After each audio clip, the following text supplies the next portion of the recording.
ఓం శ్రీ మాత్రే నమః. ఓం ఐం హ్రీం శ్రీం శ్రీ మాత్రే నమః.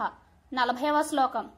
తటిల్లతా సమరుచిః షట్చక్రోపరి సంస్థిత మహాశక్తిః కుండలిని బిసతంతూతనీయసి. అర్థం: తటిల్లతా సమరుచిః మెరుపు తీగతో సమానమైన కాంతి గలది. షట్చక్రోపరి సంస్థిత మూలాధారం నుండి ప్రారంభించిన 6 చక్రాల పైభాగంలో ఉన్నది.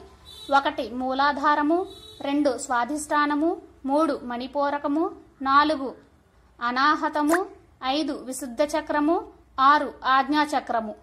మహాశక్తి మహా ఆసక్తి కలది, భక్తుల పూజలను ఇష్టపడేది. కుండలిని కుండలిని రూపంలో పాము వంటి ఆకారంలో బుసలు కొడుతూ మూలాధారంలో ఉన్నది. బిసతంతు తనీయసి తామర కాడలోని ప్రోగు వలె సన్నని స్వరూపము గలది.